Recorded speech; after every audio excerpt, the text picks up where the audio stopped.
buntag sa tanan. Kanya akong gidapit po na atay mga bisita din eh. Good morning po. Good morning. Sa atong Americans or from Europe? American. Portland. Portland. So you're very much welcome. Okay.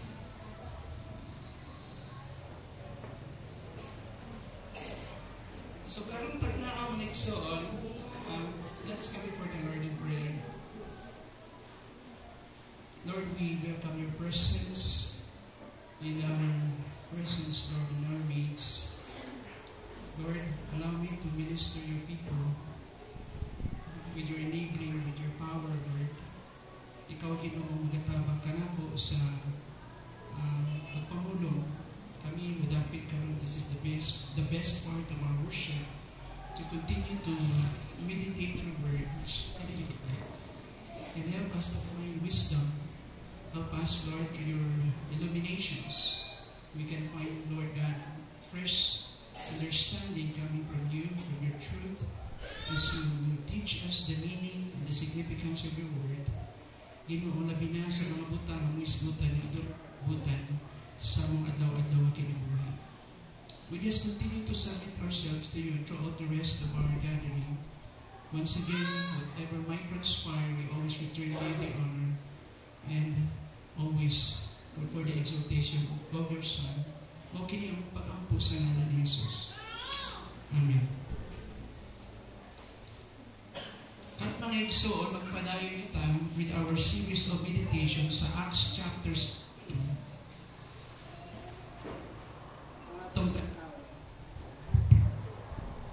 Okay.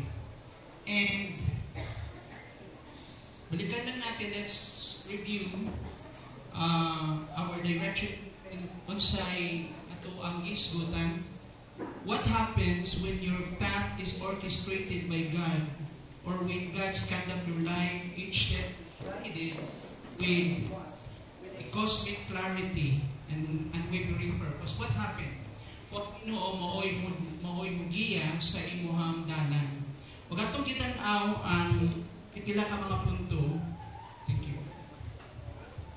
First is that we focus on chapter 16. This is now the ministry of Paul in Europe. This is the first place they landed in doing ministry in the place of Philippi, sa lugar ng Pilipos. O gunya, itong makita diha, they started to engage with the community.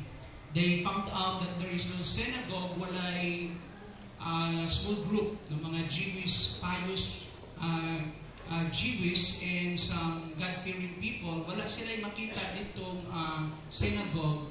What they found na ay prayer meeting, and mostly are women, because yung Philippi is a Roman colony and it's like a garrison of very few, no, ang number ng mga lalaki. So they cannot come up with at least 10 heads of the family to form a synagogue. So wala sinagoga dito, mula sa atong kapilya.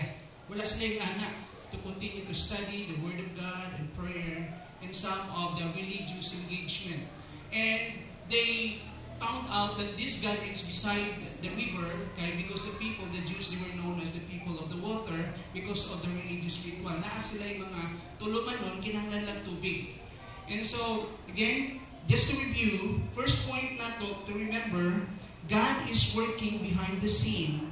Bisan dili na to makita ang Ginoo na muhat sa luyo sa mga panghitabo sa atong kinabuhi, individually and collectively as the body of Christ. So sa ato mga personal na kinabuhi na ang muhat ng Ginoo, bisan dili na to mabati o makita. Ikaduhang punto atong balikan as a way of review to refresh our memory.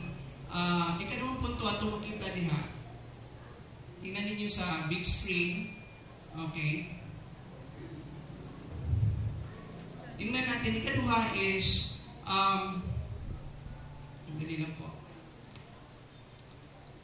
Okay. The next main point is God guides us in His way. Sometimes God will shut the door and He will open another one. So, para sa among plano, for example, if provide a personal intervention, yung ticket namin going to Manila, back and forth, and pati na yung going to Cagayan de Oro. Okay, I believe this is part of God's intervention, so has been cancelled. So kami mismo, yung health ko is not fit to travel, and then we have this, yung mga gitawag natin sunod-sunod na mga bagyo. And in my inner sensing, ang mga circumstances would not allow, and we find the wisdom of God's very clear. No? We found that very clear ang kaalam sa Ginoo, and so we canceled ang maong travel going to Manila. So maokini, makita natin si Paul, his desire is going to Asia, and yet God diverted his route, and now his priority is moving towards Europe, and he landed in Philippi. So makita nato, no? Next is, third is, God sovereignly enables people to receive the gospel. So God made his intervention again, and there was this lady by the name of Lydia, a well-off woman. She was a businesswoman, si Lydia, and she was converted to the faith. Na naluwas siya, gidawat niya ang Ginoo. So dini makita na itong agamhanan ng Diyos. It was the Lord who caused us to come to Him. Nobody can come to God unless without God's enabling, kundi ang ginuunang wikap kaniya, muhatod kaniya diha sa Ginoo. And this is really the work of God. O makita nato, nakitabangan sa Ginoo si Pablo o si Silas sa ilang pag-ministry dito. And that is their usual practice. Muadto sila sa usa ka lugar, okay, they evangelize, they share the gospel, they preach the gospel, and then the Lord opened that way. Provided gitawag natong opportunity for them. And number 4, God breaks the darkness and guarantees deliverance. 16 to 22. Mauni ang atong focus last time, and we will continue to tackle this passage. Okay, ingon diha, God breaks the darkness and guarantees deliverance. So in our Christian journey, sa atong pagbiyahe isip mga Kristohanon, wala kay Kristohanon na nailawang pa sa gitawag natong kukusayawa o is in bondage, okay, of any work of darkness. Okay, wala na'y Kristohanon na ilawang pa sa pagkontrol sa iyawa. There are two kinds of influence. Kung may manatong duha ka klaseng lihok sa iyawa, no? The demonic oppressions, and he will attack coming from the outside using temptations and all sorts of ingon natong influence that he can use. Pwede niyang gamiton ka na para kita tintalon o habungon diha sa Ginoo. Another one is literally the devil and his sinister spirits, demonic spirits will possess the person, will totally control the person. Musulod gud sila literally ila kang i-possess. Mao ka na makita nato in this case sa isang girl, a slave girl with the spirit of divination, na sa espiritu sa pagpanagna. No? She has supernatural power, but not coming from God. It was from the demonic spirit who possessed her. So, gipossess ko siya sa yawa. Muna atong kitanaw din hikaron sa atong pagtuon. Now, balikon ko lang, the believer cannot be possessed by the demonic spirit. Dili pwedeng mapossess ang Kristohanon. Ang dili lang Kristohanon ang pwedeng mapossess o makontrol sa daotang espiritu. And even po nga last time, malalim yung dinaanan ko, yung experience ko with occult practices because of my grandparents and my mom and my aunts sa ilang influences doon in the past. And we thought na abinamo yung supernatural power was from God, but actually it was not from the Lord. It was really the influence of the demonic spirits working in our lives. Anak na time na muhat ang daotang espiritu. You know, sometimes we are not aware, dili nakabantay usahay, na ang yawa, is very much present yung mga demonic spirits sa community of faith. And we can find how the devil will really distort the truth, iyahang lisuon ang kamatuoran, pinaagi sa pagtudlog mga false doctrines and false teachings. Kanian to way back mga around early 90s, I read several books like Christianity in Crisis, The Agony of Deceit. Another book is the Evangelical Disasters. And makita natong lain-laing problema magiagian among evangelical churches, and we are not immune to that. Dili tayo exempted ni ana. O minsan kita po usahay, we are also victim of that kind of practice na giagian. Na kung diin, makita nato in the guise of the gift of the Spirit, in the guise of a supernatural working of the Spirit, and yet it was the devil working behind it. Ang yawa mo ay padayon nga influensya galihok. So we have to be careful. Magmabinantayon kita sa atong pangalagad sa Ginoo, sa atong paglakaw. Now karon atong tan-aw diha kay magpadayon kita dinhi nga passage sa atong gitan-aw ng mga nangagi. Balikon ko sa 16 verses 16 and 17. Kung makita nato in Philippi na ang usual na ginabuhat ni Pablo, as they always did, they shared the gospel. Then the news of Jesus, makita nato, and praying with people, news of Jesus and praying with people who would listen. One day, on the way to the place of prayer, so when they were walking, naglakaw sila. This is after the conversion of Lydia na, no? And nung naglakaw sila, there was a slave girl, adunay usa ka ulipon nga babae, adunay gipanag-iya, no? Nanaay nagpanag-iya kaniya. And they made money from fortune telling, began to follow them. So kining babae na nagsunod sa ilaha, makita nato he was used by the demonic spirit to distort the work of Paul and Silas of sharing the gospel, no? And he's trying to trying to get the attention of the crowd dito nakita. So makita nato kana nagsunod-sunod siya sa verse 16 and 17. Akong basahon. Usa ka adlaw ni ana samtang nagpaingon kami sa dapit nga giampuan, ingon si Luke. Kauban din si Luke because Luke is the one who wrote this, no? Ingon si Luke, usa ana ka adlaw samtang nagpaingon kami sa dapit nga ampuanan, gisugat kami usa ka ulipong babae nga gitugahan sa yawa o gahom sa pagtagna sa umaabot. Tungod sa iyang panagna sa kapalaran sa mga tao, nakasapi pag-ayong iyang mga agalon. So,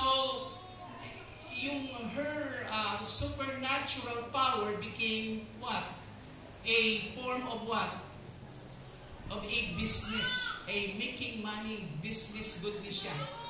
And daghan ang nakinabang good sa iya, yung iyang mga agalon. Naa siya ability to predict, no? Matagna niya ang usa ka tawo. Again, ang yawa dili siya omniscient. Dili pud siya omnipresent. Pero ang yawa makabasa og behavior. O ang yawa nabuhi siya dugay ng panahon, no? So kabalanan siya sa atong mga weaknesses, sa atong mga kiliti. You know, the demons, they knew our story. They knew, no, our past. And so therefore, pwedeng gamiton niya ang usa ka vessel or instrument na gitawag natong na iyang giposes nga mahimong instrumento sa maniini. In the guise ng iyang message is coming from the Most High, from somebody, from a higher power. Gikan sa Ginoo. So dinimbahin na makita nato, she has the spirit of divination, a python spirit, no? A sample it often linked to the old pagan worship around the region.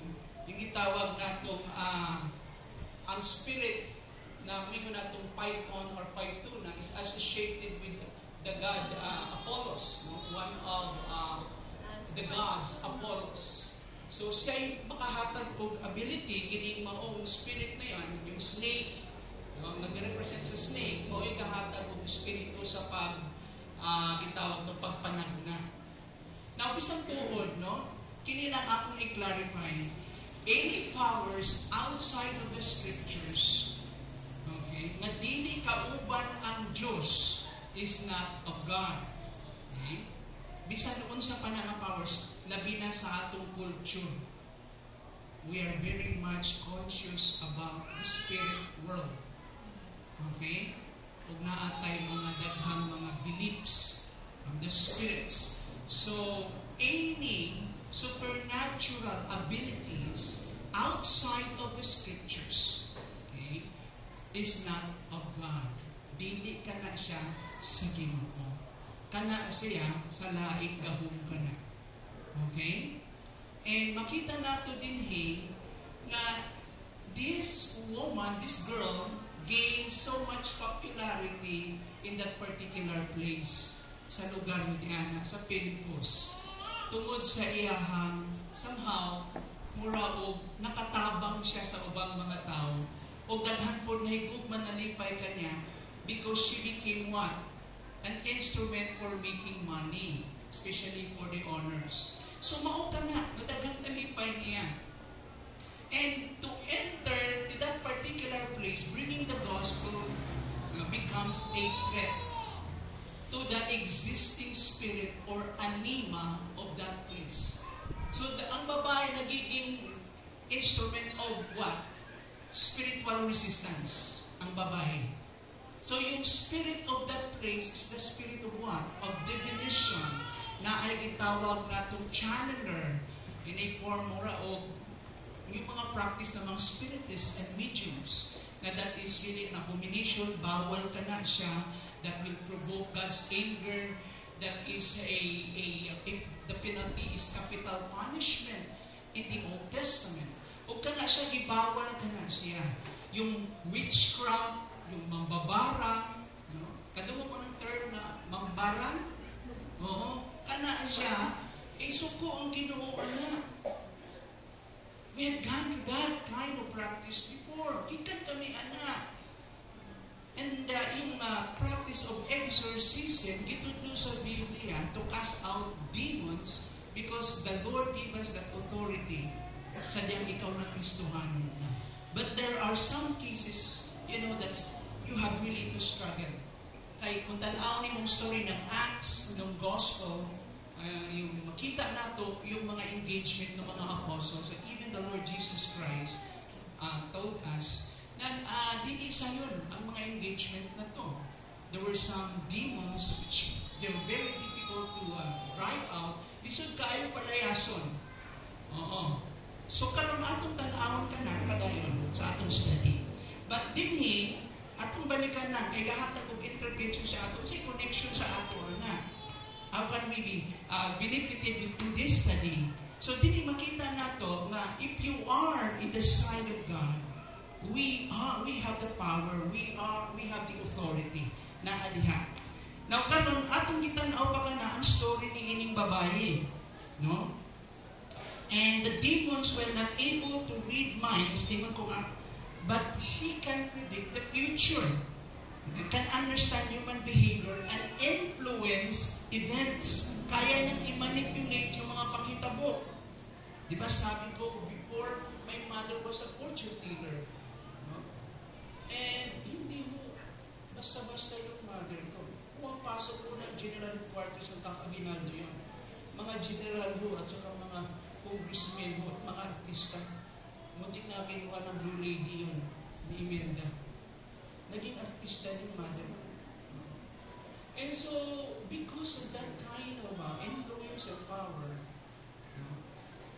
and gagamitin niya yung uso, yung baraha, di ba? May mga fake nyon, pero mayroong totoo. There is really real power, but that is not of God. Hindi sa Ginoo.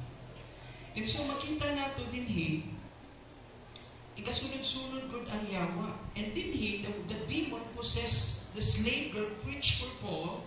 At sabi iyang i-announce, claiming they were servants of the Most High God. So verse 17, ingon siya, these men are servants of the Most High God who proclaim to us the way of salvation. It seems murag okay. No? She was politically correct. No? Sakto man ang iyang gisulti. There's nothing wrong, di ba? If anybody trying to share the truth and yet dili good diha sa kauban good sa Biblia, sakto man niyang gisulti, siguro sa Ginoo na. Di ba? You heard prophecies. Na nag-prophecy sa Pilipinas. Basa ka na lang ng history ng Philippines. More than 20 storms ang mawagi and we are in the ring of fire. Hindi mo na kailangan yung prophecy. That's the information provided to us that we would expect every year na ay shaking, na ay storms. So na yung mga fake. Now even then, if the prophecy is true, you have to check the background. You have to check the lifestyle, the person. Tanawin niyo yung tao. Because, the real power coming from God will always exalt the name of Christ. Will always exalt the Word of God. And third, there will be a life-changing experience of transformation. God will not simply demonstrate power for the sake of what? To entertain. It has a purpose. Pag ang Diyos nagpakita gahom, that is always to affirm the claim of the gospel. Ang bida is the gospel. The gospel should be elevated. No? Not the powers. Not the signs and wonders. But we are open to that. But we have to test every spirit. We have to check from the scriptures like the Bereans if what we heard is truly from God. Kung ang atong nadurog sa Ginoo ba. So mao ka na mga igsoon. And it seems yung prophecy ng mabayi murag tinuod. Di ba? Sabi niya, mga higala, kining mga tawhana, mga sulugoon sila sa kinatas ang Diyos ko. Niani sila aron magwali kaninyo sa dalan sa kaluwasan. Is that right? Amen. Unya, wingon mga tao sa tuyo. Talagang she was really from God. No? This woman is really gifted by God to us. Delikado. Mao ka na mga igsoon. And atong tanawon mga igsoon, this woman, a servant of the Most High God who proclaimed to us the way of salvation. Now, itong pangutana. Unsay motibo siyawa sa pagdeklara, sa pag-anunsyo nga si Silas o si Paul o si Silas, mga sulugoon sa kinatasan na Diyos. What was the motive behind? Mao kanay pangutana mga igsoon. What was the spirit of divinations trying to accomplish by announcing them that they were servants of the Most High God? And they are telling us the way of salvation. Unsa may motibo nga nagpaluyo sa yawa. Di ba? Pero na kaaway mo, kunya gi-endorse mo imong kaaway. No? What is the motive? Kaya si Jesus mismo nag-ingon, Satan is the father of lies. There is no truth in him. So if ever he will speak, there is always the motive behind. Remember, in some occasion, Jesus rebuked the demonic spirit and tell them, be quiet. In some occasions. Why? Kaya ang yawa, naagod siya yung motibo. Of course, ang bottom line is to destroy the presentation of the gospel. Iyang babagan ka na. So the first motive that we can find, possible motive, and some teachers, Bible teachers also would agree with this. There's some possible reasons for that motive na nagpaluyo. First is to give Paul and Silas legitimacy and authority. Well, siya ang naghatag sa ilahan ng pagtugot o otoridad na kining si Pablo o si Silas, mga sulugoon ka na sa kinatas ang Diyos. No? Di nyo nakita? No? Atong gi-anunsyo ka ninyo. So, yan kitagaan sila. Mura, gi-endorse niya sila with a very bad motive. No? O mao ka na, hindi nun dinhi, si Pablo o si Silas giatagan o pagtugot o otoridad samtang nga publikong gipahayag sa demonyo. Wala may nakabalo nga demonyong nagpahayag ato. Kinsa na may sensitibo nagpahayag ato. Ang sensitibo nga ang demonyo ang nagsangyaw ato. Si Pablo o si Silas. Sila lang nakabalo, God. And din makita nato kining mga tawhana ingon siya, mga sulugoon sa labing halangdon nga Dios, kining pahayag nagtinguha sa pagdani sa daghang mga tao.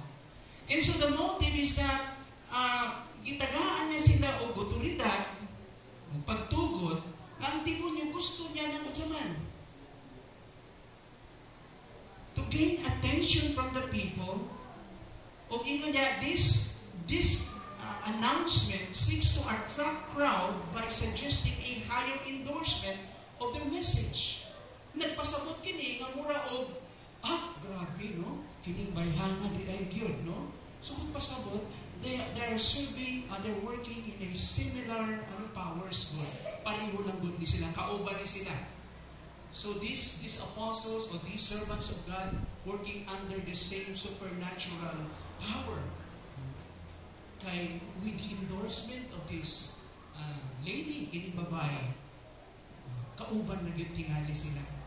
O sa upang paniig, for some observers, this will create doubts. It seems saan na they claim their truth, and yet there is another truth here. So nag-create ng confusion good sa mga observers. This will create more doubts sa ilaha na might be ini is not really truth o dili siya tinuod. Mga gitawag naton, and this is simply an illusion, dili siya tinuod. So kinipod nagpakita god og doubt kay imagine mo yung enemy, yung adversary mo oy nag-endorso. So magduha-duha ang uban. Mao man ang first na motive. The second motive, possible reason behind, is to create confusion and fake religious signal. Alam mo yung mga Christian jargons, yung mga terminology, di ba? Usahay halos tanan na lang gamiton. Bisan unbeliever ka, mao mo gamit ana, no? Praise the Lord, hallelujah. Mukanta po Christian songs, mo gamit po mga, yung very sound yung statement, pero ang problema nimo, yung consistency ng lifestyle, ng practice, okay, is not there. Walay kinabuhi, walay gawin. Sabi pa nga sa book of Timothy, it is simply a form of godliness, but lacking the power, o hindi mo na itong without power, na alamay form, very superficial lang ang pagpakita. There is religiosity, pero may gahom sa kinabuhi. Og mao kini makita nato nga to create confusion. So dinhi aron makamugna og unsa man kalibog sa mga tao ug maghatag og piki nga reliyosong signal, no? Kung nagabigin mo, this is religious activity, spiritual activity, and yet that is a counterfeit. Gusto niyang tagag nga ng image. The demons wants to discredit or to damage the reputation of Paul and Silas. Mao ka na ang gusto niyang buhaton din. Nagamit siya mga pamilyar na mga reliyosong pinulungan aron manipula niya ang pananaw sa publiko. To change the perception of the public, sometimes, the devil can use some word na seemingly correct para lang i-confuse yung public, yung mga tao. Kung nakita mo sa ako, di ba? Tanawang reality natin sa social media. Na ay truth din he. But if you're not careful to really, may mo na itong search, that truth, yung source ng truth, makita na ito, nga daghan kaayong mga gitawag na itong replica o imitation for that truth. And nagkaroon na ng tinatawag na itong mga modification of the story and narrative. Isa po siya na truth. Truth sa politika, truth sa mga panghitabo, yung mga warnings, like yung mga reports, anything, any truth, kinahanglan natin i-check yung source.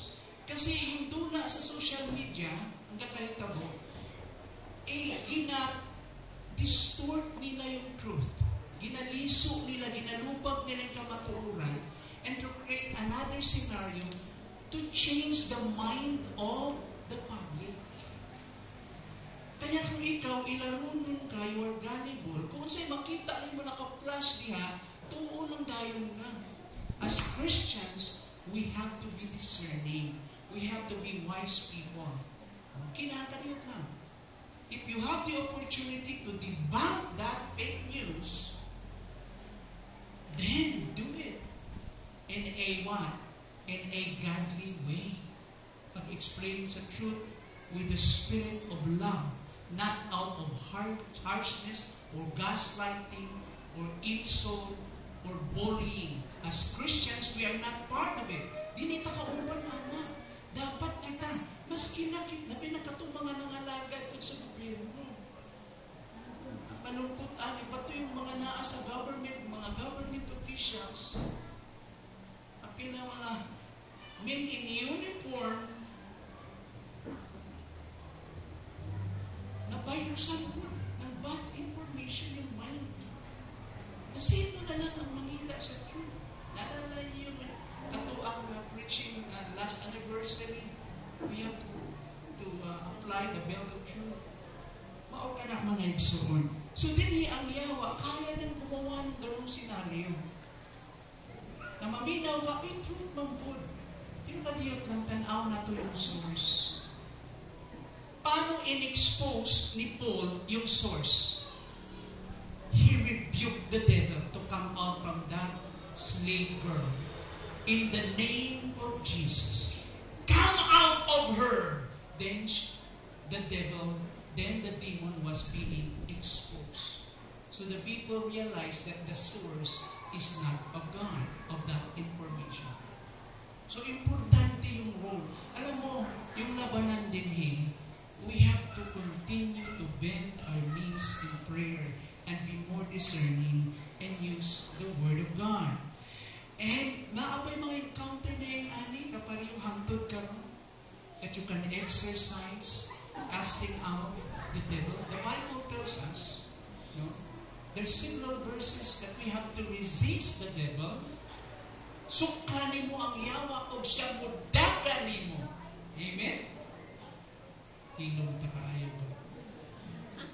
And so here we find, makita nato mga igsoon sa atong study. The third one is to keep control of the prophet. Kasi, mawalaan silang negosyo. Diba? Ito na, yung mga born again, gadala ng Bible. Kunya, ang imong negosyo, diba? Immoral God. Ang imong negosyo is, especially kini with the demonic activity, na supernatural power. Gipang pangwarta, gipanapi nila. So, yung interference o intervention ng gospel is a great threat for their gitawag natong may mo natong practice o demonic practice. Kaya pag pumasok ka sa lugar na mag-evangelize ka, you're a missionary, you are Bisan sa atong mga local, di ba? Kung ato ka sa usa ka lugar, you have to feel the spirit of the place. What is the anima of this place? Sa may practice ng mga tao din no? Ayun yun. And sometimes, tayo may ani nga engagement. And then, makita na itong mga igsoon,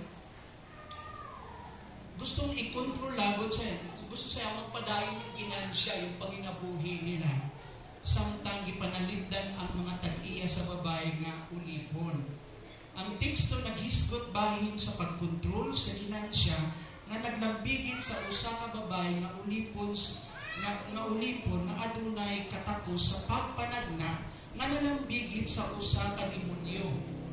Ang iyang mga tag-iya na ingon diha namuhunan sa pagrepresentar ni ining kahikayan alang sa pinansyal na ginansya. Kay ang pagpanghinabot pinaagi sa Ebanghelyo, pagsunod na sa Ebanghelyo, nagkaroon ng obstruction karon, nagkaroon ng interruption karon because of the gospel, not treated good ang practice nila. And so the devil or the demonic spirit, okay, will do something for them. Kinahanglan niyang samukon sila ni Pablo. Mao ka na ang gakahitabo din mga igsoon.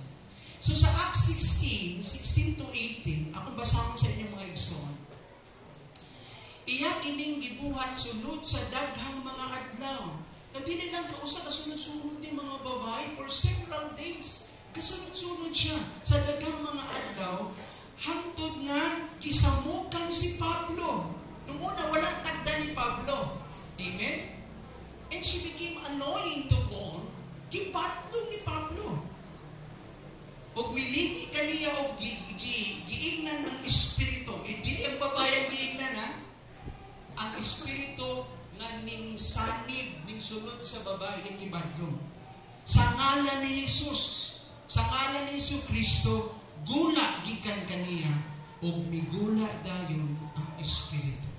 Alam mo ang tinuod na demonic activity, and if there is real power here, kunya makita nato, let us assume that Paul and Silas, they were so immersed in prayer, they were really empowered by the Spirit, and automatic na, immediately the Spirit, ingon diha, was being removed. The Spirit leave.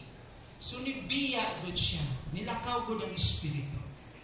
And so the 16 to 18 ng Acts, especially sa verse 18, shows the demon's proclamation occurring repeatedly in public, setting the stage for confrontation. O diha nakita nato na kinumpron siya ni Paul. And he rebuked the spirit in the name of Christ.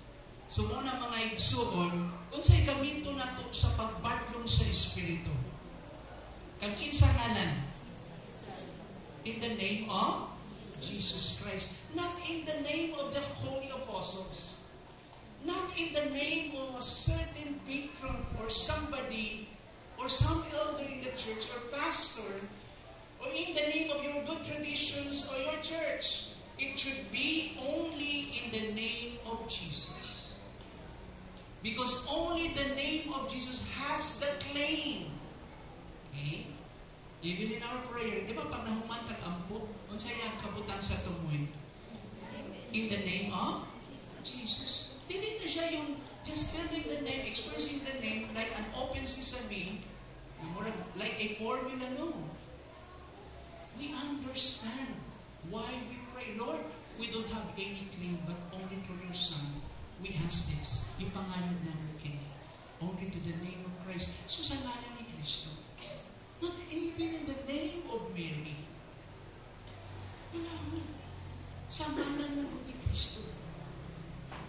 Any form of prayer should be done in the name of Jesus. And the Father will definitely answer that prayer. That is consistent in the teaching of the New Testament. You should ask in the name of Jesus. And when you ask, your joy will be made complete. This is the difference of the Old Testament saints or believers or redeemed. Okay? When they ask in the name of God, and in the New Testament, when the believers of Christ ask in the name of Jesus, so that your joy will be made complete. Mahigpit ang imong kalipay. Malalim yung hugot ng the name of Jesus, ha? You have to teach the entire doctrine of that. Why we pray in the name of Jesus, and even to drive out demons, to resist the evil spirit in the name of Jesus. So this is a spiritual battle, spiritual struggle with the enemy o atong gamiton ang ngalan sa Ginoong Hesus.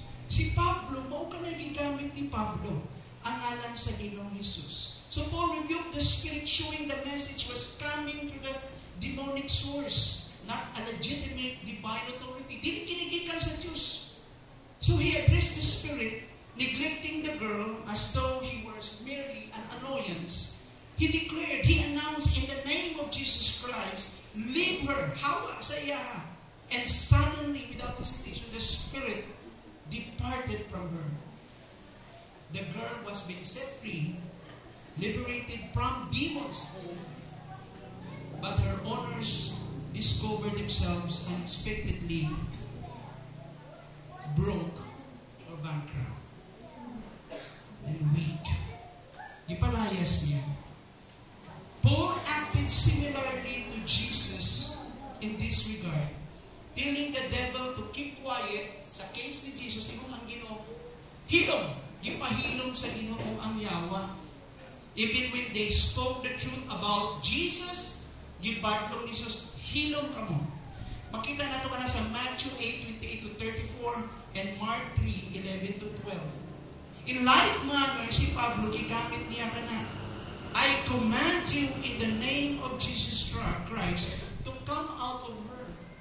So, gikopya lamang ni Pablo, kasunod lamang si Pablo. No? Sa unsang paagi, God, gipalayas sa Ginoo mga demonyo. Gipalayas ni Kristo mga demonyo, pinaagi sa iyahang kaugalingong otoridad sa iyang ngalan. Gigamit ni Pablo ang ngalan ni Jesus. Gi-address niya ang mga demonyo. And addressing not only the afflicted girl, but also the demon itself. The demon came out at the very hour. Kalit-kalit. The idea behind that very hour is that the demon came out immediately. Dili na siya magdugay. But there were some occasions nga lisod usahay pahawaon ng yawa. Sa Matthew 17:19-21 as reference, di ba makita nato diha, nag-ingon din ni, unya, miduol kang Hesus ang mga tinunan, ug nangutana kaniya, nganong wala man kami makapagula sa yawa. Ang tubag ni Hesus, tungod kay wala kamoy igong pagtuo. Hinumdumi kini, kung kamo may pagtuo sa samag gidakon sa usa ka liso sa mustasa, yung mustasa na liso, ingon diha, makamando kamo ni ining bungtura, balhin dito, ug mobalhin kini, makabuhat kamo bisan unsa.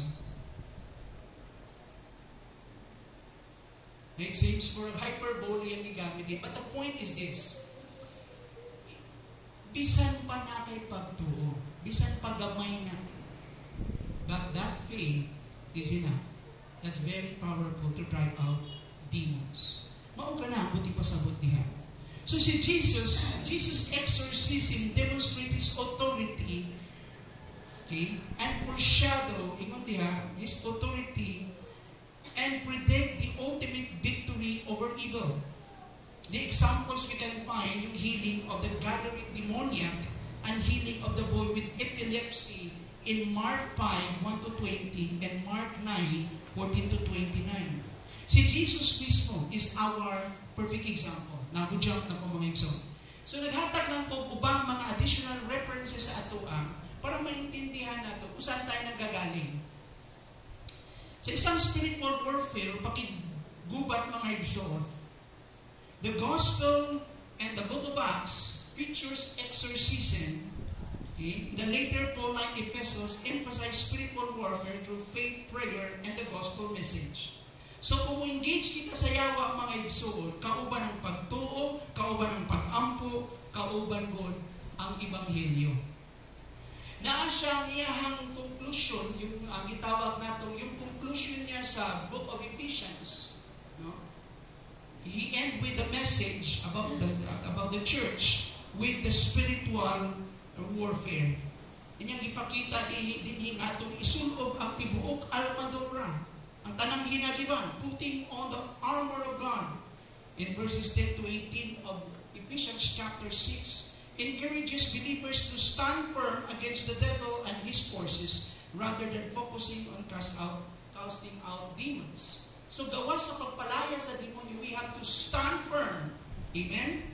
With the complete armor of God. Walay lain kundi ang iyahang mga pulong that translated into life. O daghan siya gihatag ang mga virtues dito. Like the belt of truth, the helmet of salvation. So overcoming the devil in the New Testament emphasizes overcoming the devil through faith in Jesus Christ and the power of the Holy Spirit. The preaching of the gospel is very important.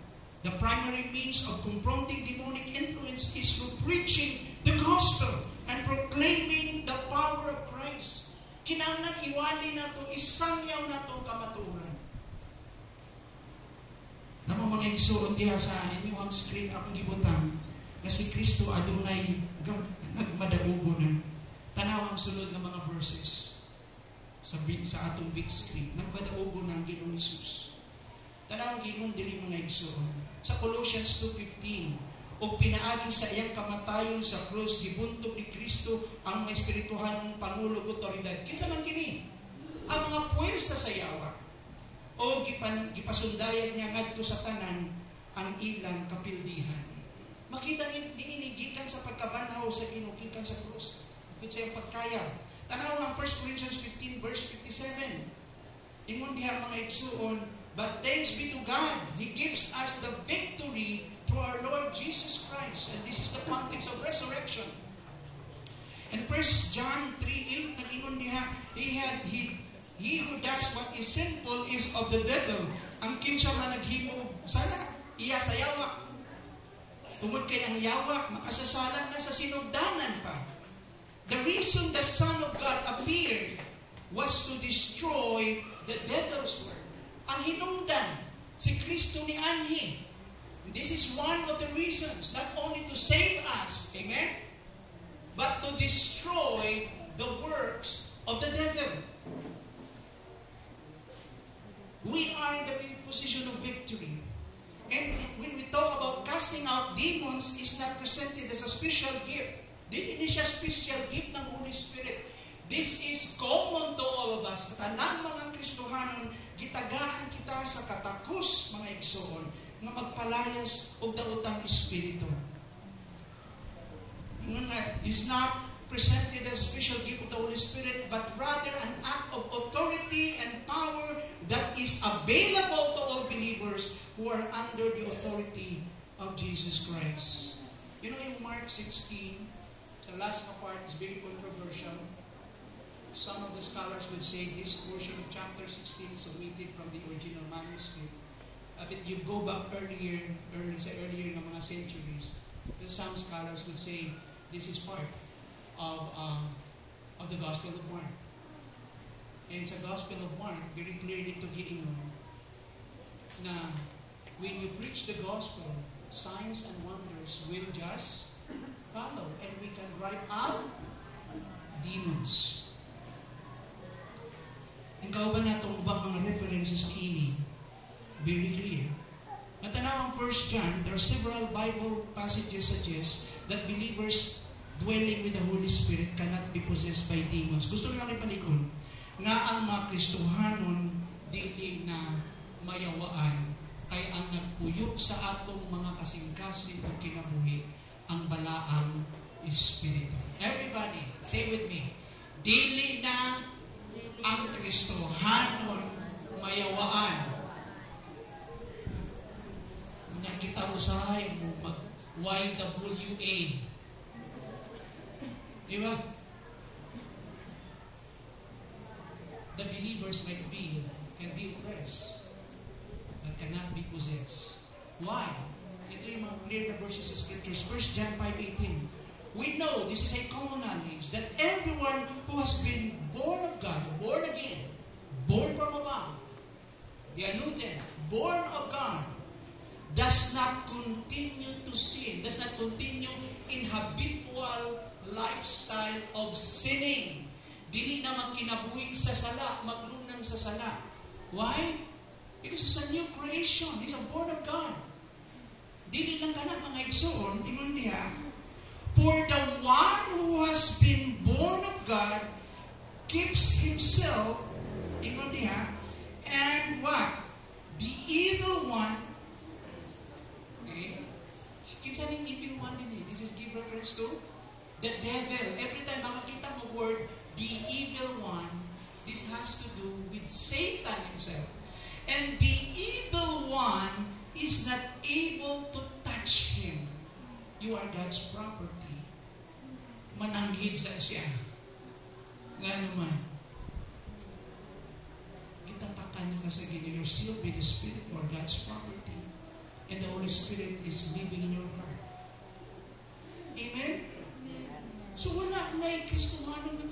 Di ko na kumadani in partage ko. Di ba na yung mga anak na story, nisulod ang Spirit niya magawas daw, mag-trans, o laing mga voices, laing timog sa Spirit daw ng God the Father, Spirit ng God the Son, o Spirit ni Mama Mary, o Spirit ng Mr. So and so, o angelic spirit. No, that's crazy. Kung dili na siya fake, if that is not fake, that is a demonic possession. Number 2. Sa 2 Corinthians 6:16, the Bible tells us, we are the temple, puloy-anan kita, sa buhi na Diyos. For what agreement is there between the temple of God and idols? For you are the temple of the living God.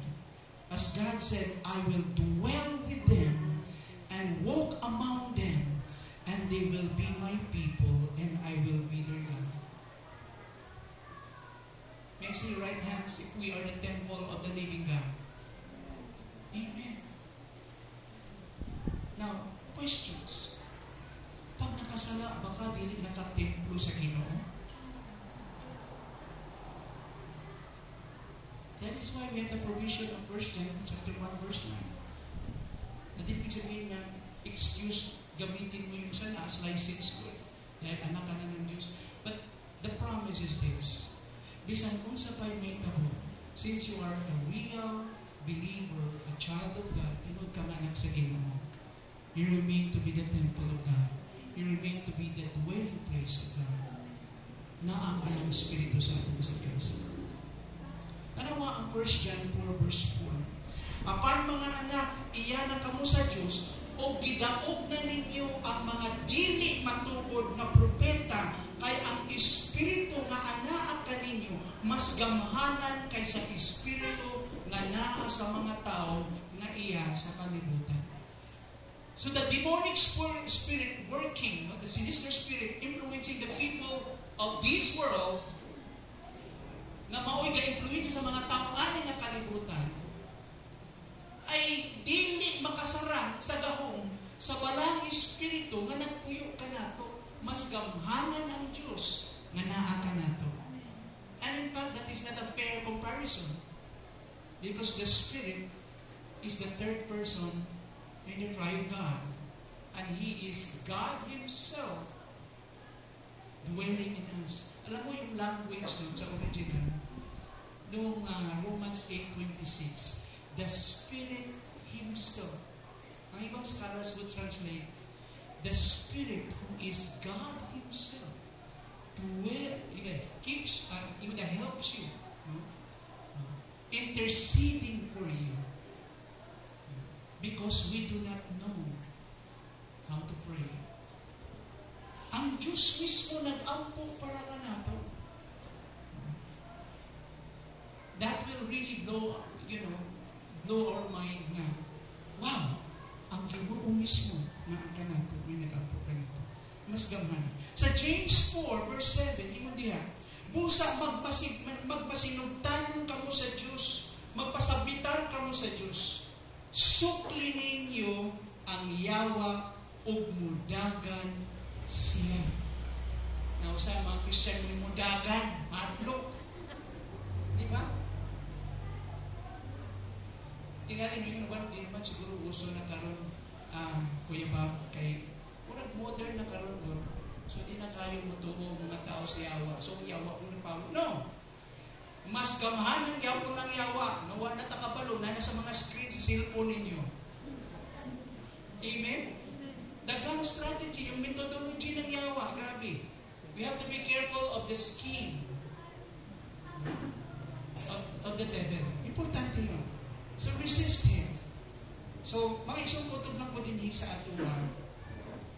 Ipakita lang nato din na as Christians, we are completely delivered.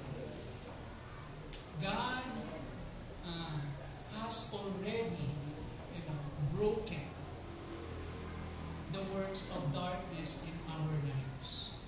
And we are being set free, completely delivered. Dilibot pasabot nga ang yawa walay gahom dili ka panglihok. It can still oppress. Samupon niya padayon kita. But we have to what? We have to fight back. We have to resist the devil. In what way? Pinaagi sa pagpasakop nato sa Ginoo. Nang man sa iban lisod din na badlungon ng yawa because they lack the faith. Wala sila pagsalig ng doubt sila. Ano mo, one time, walang imong fire kadasing tungod kay usahay. Our heart is full of guilt. Na ay mga butang natong nahimo. O usahay, wala takabalog gitagaan nato ang yawa na opportunity. Muragod ni pananglitan. Example lang.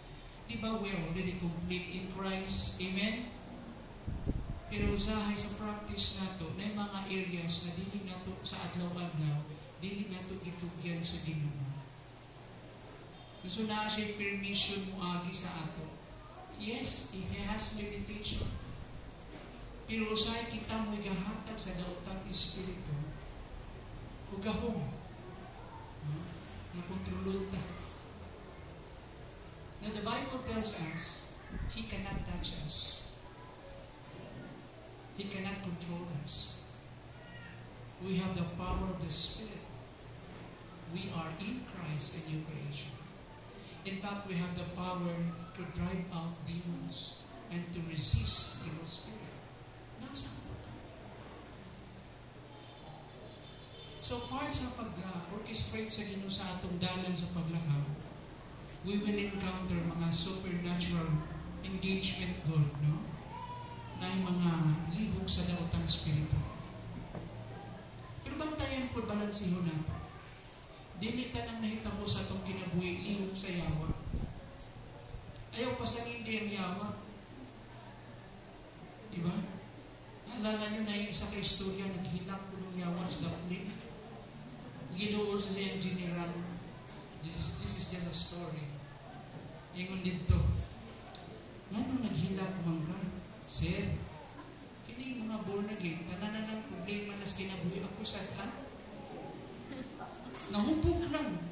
Ako kaya po sadaan.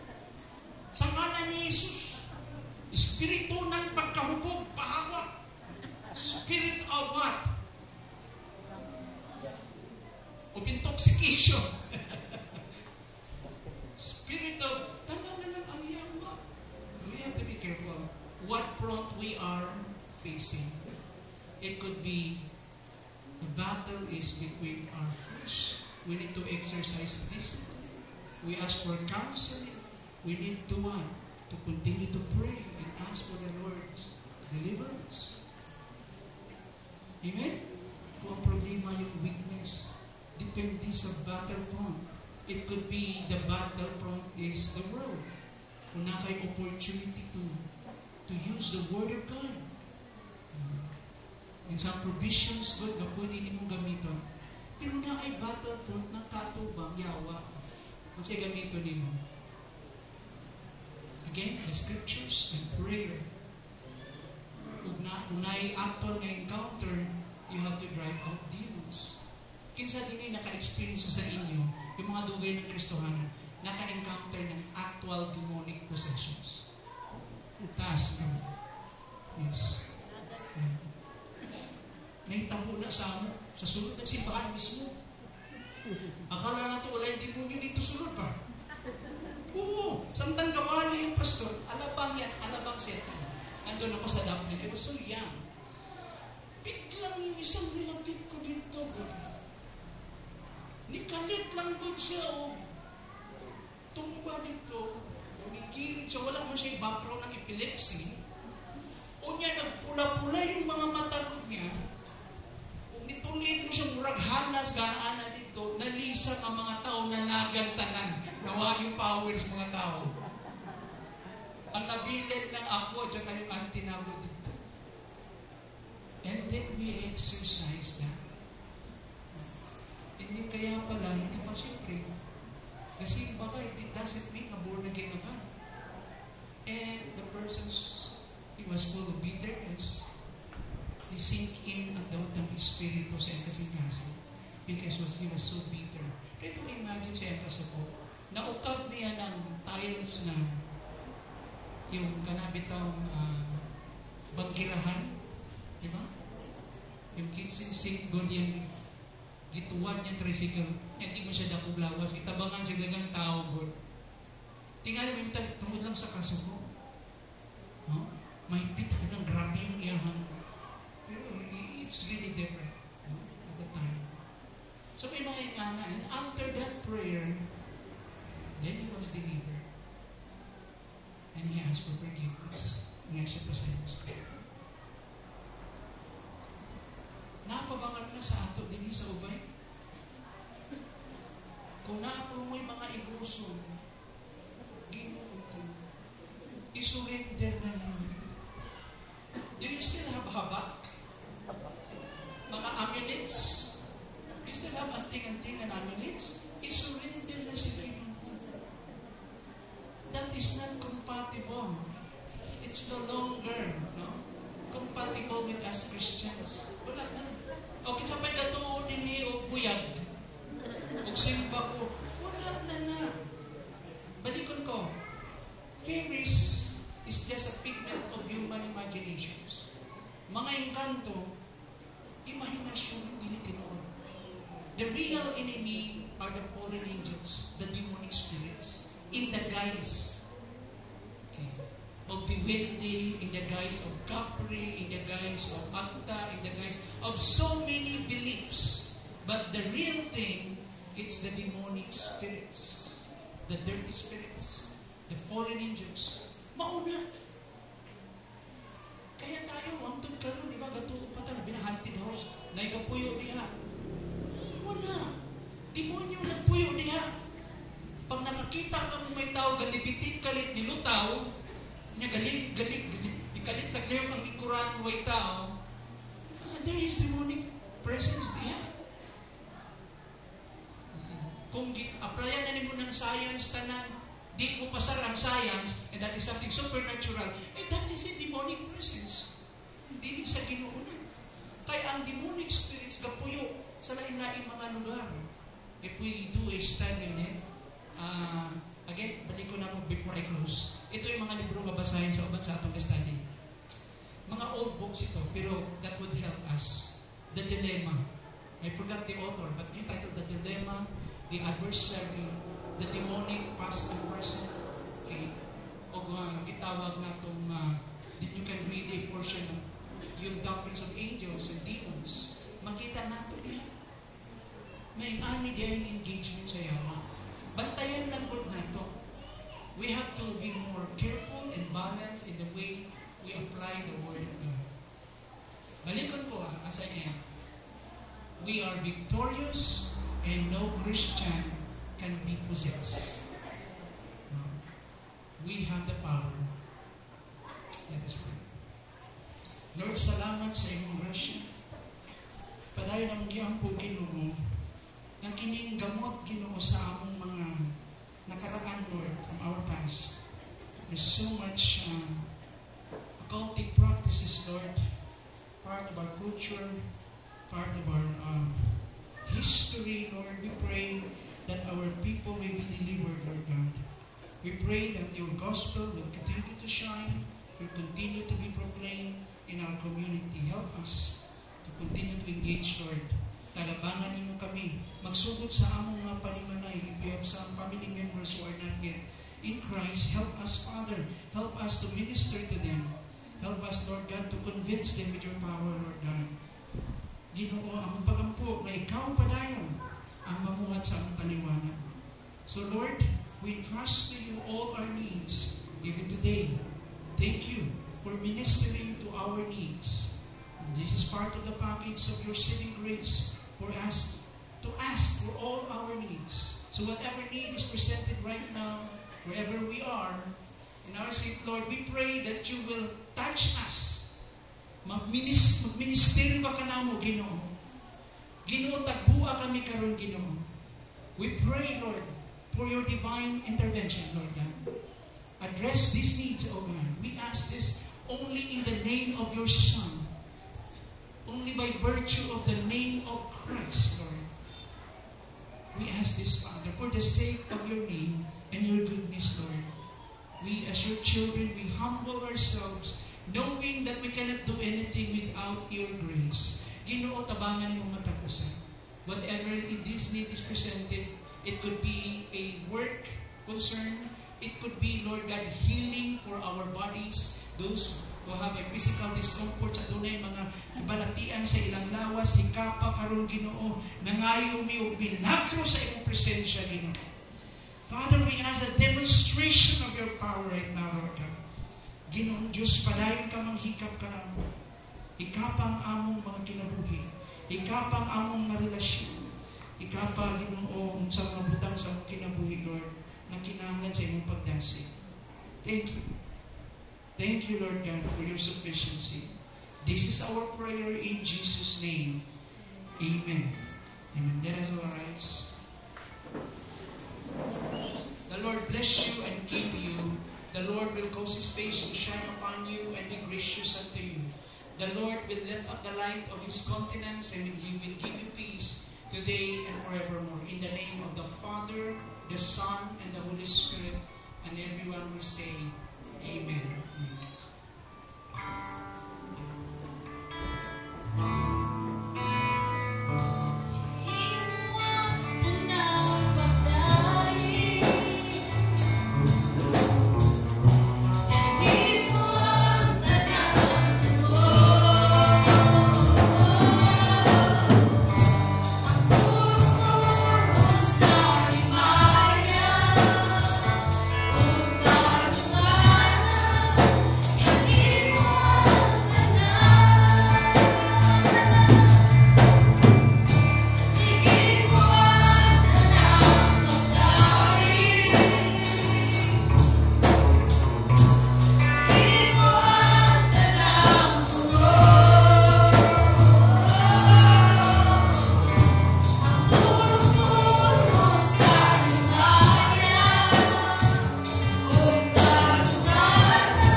Amen.